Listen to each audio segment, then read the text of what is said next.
로마서를 공부하게 되는데, 로마서는요 제5의 복음이라 그럽니다. 마태, 마가, 누가, 요한, 이거 사복음이잖아요. 그래서 로마서를 제5의 복음이다, 또는 골든 가스폴, 그래서 황금 복음이다, 그런 표현을 해요. 왜냐하면 이 마태, 마가, 누가, 요한 복음은 예수님께서 직접 말씀하신 것이기 때문에 복음 그 자체고, 로마서는 사도 바울이 고린도에 있으면서 로마 교회에 보낸 서신인데, 그 당시 이 로마라고 하는 곳은요 세계 도시입니다. 그러니까 정치, 경제, 사회, 학문, 이런 모든 곳에 최고의 사람들이 모인 것이 로마입니다. 로마.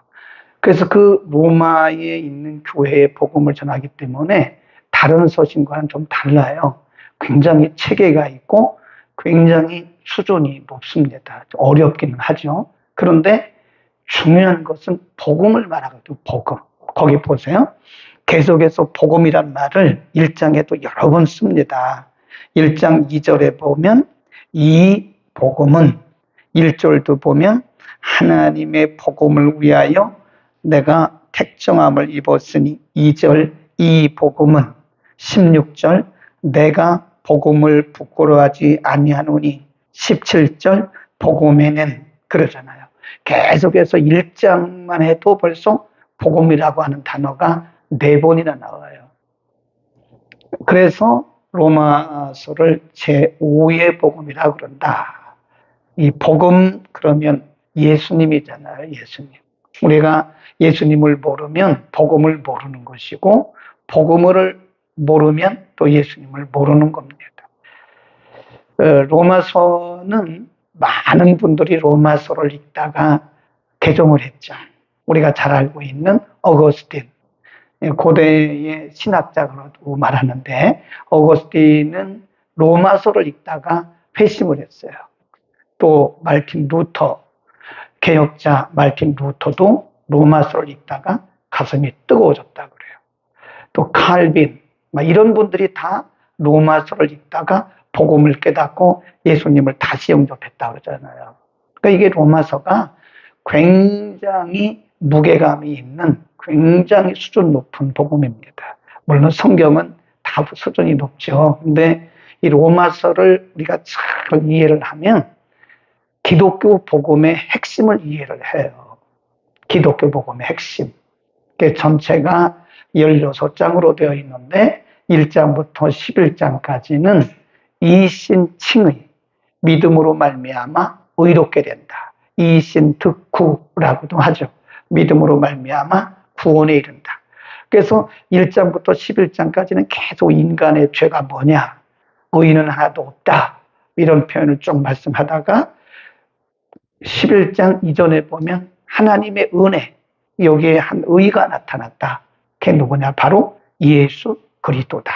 이런 말씀들을 1장부터 11장까지 구원이 무엇이냐, 인간의 존재는 무엇이냐, 인간은 어떻게 구원에 이르고 의롭게 되느냐, 이런 부분들에 대해서 로마서에서 1장부터 11장에서 굉장히 구체적으로 다루고 있고, 그 다음에 12장부터 16장까지에서는요, 그러면 구원받은 사람들은 어떻게 살아야 되느냐, 굉장히 중요하죠. 삶이 굉장히 중요합니다. 예를 들어서 어떤 사람들이 삶의 기준이 없어요.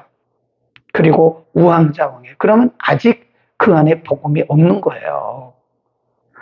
아직도 세상 것을 끊지 못했어요. 세상 것을 끊지 못하고 이것이냐 저것이냐 분명한 자기 정체성이 없어요. 그럼 아직도 내 안에 복음의 확신이 없는 겁니다. 그 분명한 거예요. 그건 누구도 부인할 수 없어요. 내 안에 복음이 들어오면, 분명한 내 안에 복음이 들어오면 우리의 삶은 확실히 정리가 돼요. 분명히 정리가 됩니다. 이게 내 삶이 정리가 되지 않는다는 것은 가치관이 아직도 한쪽 발은 세상에, 한쪽은 하나님께, 또 삶의 모습이 한쪽은 세상에, 한쪽은 성경에, 양다리 걸치고 있다는 것은 아직도 내 안에 복음이 정확하게 성립이 되지 않았다고 하는 것을 반증하고 있는 것이다. 오늘은 특별히 인간의 죄가 뭐냐, 그리고 그 죄에 대한 하나님의 진노는 뭐냐. 19절 보세요. 인간의 죄가 뭐냐. 19절. 이는 하나님을 알만한 것이 저희 속에 보임이라. 하나님께서 이를 저희에게 보이셨느니라. 20. 창세로부터 그의 보이지 아니하는 것들 곧 그의 영원하신 능력과 신성이 그 만드신 만물에 분명히 보여 알게 되나니 그러므로 저희가 핑계치 못할지니라. 19절 20절을 다 줄거놓고 이걸 뭐라 그러냐. 일반 은혜, 그럽니다. 일반 은총이라고 말을 해요. 일반 은혜, 일반적 은총이다. 그래서 이 땅에 있는 모든 사람들은 하나님을 알도록 하나님이 모든 만물 속에 넣어 놓으셨어요. 분명히 그랬잖아요. 그래서 사람들이 핑계할 수가 없는 거다. 일반 은혜 또는 자연 계시 그럽니다. 그러니까 우리가 이제 감각이 조금만 있으면요, 꽃을 보고도 하나님을 아는 거예요. 그 일반인들은 꽃을 보고 꽃이 예쁘다 그러잖아요. 그런데 하나님이 원래는 꽃을 보고 하나님을 알도록 만드신 거예요. 이 세상이 돌아가는 걸 보고 하나님이 계시구나. 이미 하나님이 그렇게 다 디자인을 해놓으신 거예요. 근데 사람들이 그걸 몰라요. 이미 하나님께서 이 모든 만물들을 통해서 내가 존재한다는 것을 이미 일반 은총을 통해서 다 계시해 놓은 거라니까요. 그래서 이걸 자연 계시 그래요. 사계절이 돌아가잖아요. 봄이네, 여름이네, 가을이네, 겨울이네. 이걸 보고도 계절이 바뀌었네 정도까지만 알아서는 안 된다는 거예요. 하나님이 계절을 운행하고 계시구나. 이게 자연 계시입니다. 근데 그 사람들이 모른다 이거예요. 핑계할 수 없는 은혜, 이게 자연 은혜입니다. 자연 계시. 그 다음에 두 번째 인간의 죄가 뭐냐.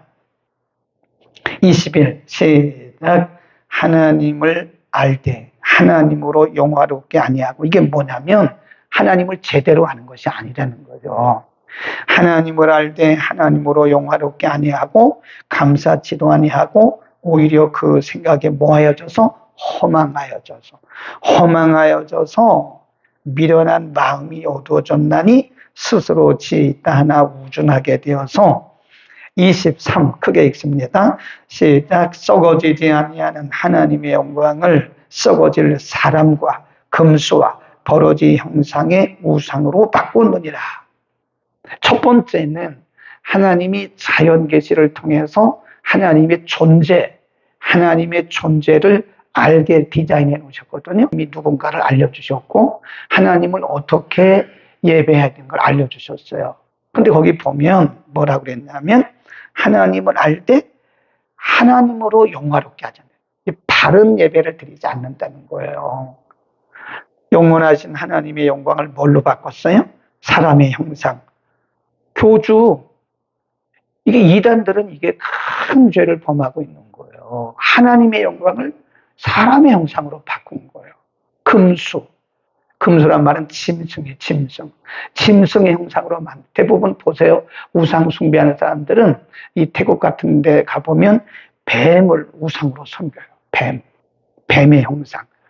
그리고 또 인도 같은 데 가보면 코끼리, 소, 이거 다 우상. 이게 얼마나 큰 죄냐고요.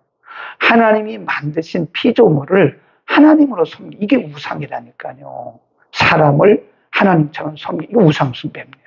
그러니까 예를 들어서 남편을 사랑하는 건 좋은데 남편을 지나치게 사랑하면요, 하나님 대신할 수 있어요. 어떤 분 보니까 남편의 말을 너무 복종하니까요, 남편이 교회 가지 말자 그러면 교회 안 오더라고요. 옛날에. 남편 말이 곧 하나님보다 더 심한 거예요. 아내 말이 하나님보다 더 심. 이건 우상이에요. 자녀가 우상이 될 수도 있습니다. 하나님 자녀 다 있어요. 왜냐하면 하나님께서 인간 속에는 다 종교성을 넣어주셨거든요. 그 하나님을 제대로 만나지 못하면 다 우상을 숭배하게 돼 있어요. 다 누구든지. 그게 종교입니다. 종교는 한마디로 말하면 우상이에요. 우상. 네. 하나님 외에 있는 종교는 다 우상입니다.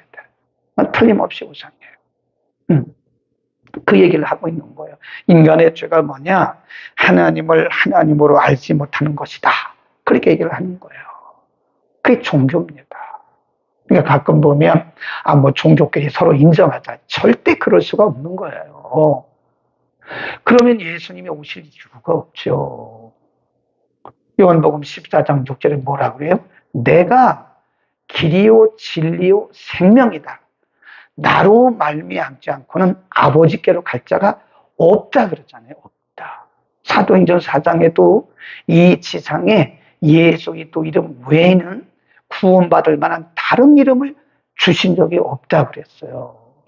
그러니까 예수 그리스도 외에 다른 것을 인정하면 그것은 성경에 어긋나는 거예요. 네, 우리가 WCC를 왜 싫어합니까? 이건 복음적이지가 않아요. 하나님 외에 하나님을 하나님으로 여기지 아니하고 하나님을 제대로 예배하지 않는 것은 다 우상숭배예요. 거기 보세요. 어떤 하나님의 진노가 임하는 걸 보세요. 그것 때문에 하나님의 진노가 임해요. 18절. 하나님의 진노가 불의로 진리를 막는 사람들에게, 거기 줄봅시다. 불의로 진리를 막는 거예요. 불신앙. 학문을 가장하는 거죠. 종교를 가장하는 거죠. 어떤 윤리를 가장하는 거죠. 가장해가지고 하나님의 진리를 막는 사람들에게 하나님의 진노가 임한다. 그랬습니다. 그러니까 우리가 종교다원주의를 가지고 사람들의 마음을 기분 좋게 할 수 있습니다. 뭐 종교 간에 서로 비판하냐. 종교는 다 같은 것이다. 어떻게 같은 겁니까? 다른 거지. 그렇게 말하면 진리를 가로막는 거라는 거예요. 그게. 그래서 하나님의 진노를 받게 되는 것이다. 그 다음에 또 보세요. 하나님이 어떤 진노가 있는가. 20절. 그러므로 20절부터 쭉 가다가요. 24절로 갑니다. 24절. 그러므로 하나님께서 저희를 마음의 종욕대로 더러움에 어떻게 했대요? 내버려 두셨다. 이거를 우리가 신학적인 용어로 유기라고 합니다. 유기. 하나님이 버려두신 거예요. 하나님의 백성들에게는 하나님의 뭐가 있죠? 간섭. 하나님의 개입하심과 간섭이 있습니다. 근데 하나님께서 진노하시면요, 그냥 버려두세요. 네, 죄를 지어도 벌을 안 받아요. 그건 버림받은 겁니다. 어떤 사람들이 그러잖아요. 나는 말씀대로 안 살고, 난 주일 성수도 안 하고, 나는 내 뜻대로 내 마음대로 사는데도 잘 돼? 그게 복이 아니에요. 그거는 여기 본문에 보면 버려두신 거예요. 유기하신 겁니다. 하나님이 사랑하신다는 간섭하세요. 굉장히 간섭하십니다. 우리가 생각만 잘못해도 하나님이 개입하세요. 너 그런 생각하면 안 돼. 하나님이 말씀으로 개입하시고 사람을 통해서 개입하시고 어떤 사건을 통해서 개입하세요. 하나님의 사람들은. 근데 하나님의 사람이 아닌 사람은, 버림받은 사람들은요, 간섭 안 하십니다. 하나님. 그렇잖아요. 우리가 남의 자식 간섭합니까? 그냥 둬요? 그냥 안 두죠. 내 자식 같으면. 하나님이 택하시고 하나님의 친자녀들은요, 히브리서 12장에 보면 반드시 징계가 있어요. 이게 징계가 없으면 사생자라고 해서 사생자. 이렇게 하나님을 제대로 섬기지도 않는데 아무런 문제가 없어요. 그건 복이 아닙니다. 그건 하나님이 유기하신 것. 또 보세요. 하나님이 그들을 버려두셨다 그랬어요. 그 다음에 26절. 이를 인하여 하나님께서 저희를 부끄러운 어디에? 욕심에 어땠대요? 내어버려 두셨다. 유기하셨다. 버려두셨다. 내어버려 두셨으니 곧 저희가 여인도 순리대로 쓸 것을 바꾸어 영리로 쓰고, 27. 이와 같이 남자들도 순리대로 여인 쓰기를 버리고 서로 향하여 음욕이 부릴 듯하며 남자가 남자로 더불어 부끄러운 일을 행하여 저희 그릇 때문에 상당한 복. 이게 동성애를 얘기하는 거예요. 동성, 호모섹스. 분명히 성경이 말씀하고 있어요. 이 동성에 대해서는요, 이미 레위기 구약시대도 말씀했어요. 예, 심지어는 남자가 여자 옷도 입지 말라고 그랬어요. 여자가 남자 옷도 입지 말라고 그랬어요. 머리를 깎는데 여자는 여자 머리를 하고 남자는 남자 머리를 하고 분명히 하나님이 성을 구분해 놓으셨다고요. 그런데 여기 보니까 남자가 순리를 버리고 남자와 함께 부끄러운 일을 행한다. 이거 참 심각한 하나님의 진노입니다. 하나님이 내어버려 두셨다 그러죠. 근데 교회가 이 동성애 문제를 얘기하지 않으면 안 돼요. 네. 이것은 뭐 진보적인 사람들만 하는 거라고 성경을 몰라도 그렇게 모릅니까? 성경이 말씀하고 있는 거를 왜 그냥 두냐고요, 그거를. 동성 얘기해야죠. 동성애법 반대해야죠. 그걸 왜 그냥 두냐. 하는 교회는 하는데 여기에 대해서 그냥 손 놓고 있는 교회들이 많아요. 네. 그거는 뭐 진보파들이 하는 거라. 그거 왜 진보파가 하는 거예요? 복음주의적인 자들이 해야 하는 일입니다. 그거는. 그러니까 우리가 성경을 너무 한쪽만 아는 거예요. 네? 그 다음, 그 밑에 보세요. 또 이런 말씀이에요. 28절. 또한 저희가 마음에 하나님 도기를 싫어하며 하나님께서 저희를 그 상실한 마음대로 어떻게 했다요? 내어버려 둬요. 세 번째예요, 세 번째. 세 번째 내어버려 두사 합당치 못한 일을 하게 하셨다. 그래서 29절 모든 불의 총악 쭉 내려갑니다. 네. 32절. 저희가 이 같은 일을 행하는 자는 사형에 해당한다고 하나님의 정하심을 알고도 자기들만 행할 뿐 아니라 또한 그 일을 행하는 자를 뭐라고 그래요? 옳다라고 말한다는 거예요. 네. 이게 하나님의 진노입니다. 인간의 가장 큰 죄가요, 윤리도덕적 죄보다 더 큰 죄가 뭐냐? 하나님을 모르는 죄예요. 제일 큰 죄가. 이미 하나님을 알도록 다 자연 계시를 통해서 이미 다 드러내 놓으셨다는 거예요. 윤리도덕만 가지고 죄라고 말하지 마세요. 그보다 더 큰 죄가 하나님을 모르는 죄예요. 그 다음에 두 번째 죄가 뭐예요? 하나님을 제대로 예배하지 않은 죄. 하나님을 제대로 섬기지 않은 죄. 바꾼 죄. 사람과 바꾸고 우상으로. 이게 얼마나 큰 죄냐고요. 이것 때문에 하나님의 진노가 인간들에게 임하는 겁니다. 한기된 얼굴로 얘기하시더라잖아요. 예수 똑바로 믿으세요. 아멘. 우리는 하나님 바로 섬겨야 됩니다. 어쩌면 내 생각으로 하나님을 바꿨는지도 몰라요. 어쩌면 성경을 내 생각으로 바꿨는지도 몰라요. 말씀대로 살아야 되는데, 성경대로 예수를 믿어야 되는데, 어쩌면 우리가 사람과 금수와 버러지 형상으로 하나님의 영광을 바꿨는지도 몰라요. 우리의 의가 아니면 나의 윤리와 나의 도덕성이 어쩌면 하나님의 영광보다 더 높아진다면 이것은 우상입니다. 내 자신이 우상, 자식이 우상, 네. 아내가 우상, 남편이 우상, 부모가 우상, 될 수 있어요. 오늘 이 말씀을 잘 받아들이시기를 바랍니다. 네. 로마서가 이래서 깊이가 있는 거예요. 로마서는 굉장히 무게 있습니다. 무게감이 있어요. 그래서 이번에 우리가 로마서 16장까지 다 할 건데 이 로마서를 다 공부하시길 바라요. 혹시 잘 못 나오시면 우리 교회 유튜브 방송에 올라가 있으니까 그거를 계속 반복해서 보세요. 로마서보다 정말 깊은 성경이 있기는 있는데 정말 복음 중에 복음. 그러니까 말틴 루터도 칼빈도 오거스틴도 로마서 읽다가 가슴이 뜨거워지고 마음이 바뀌었잖아요. 기도하겠습니다.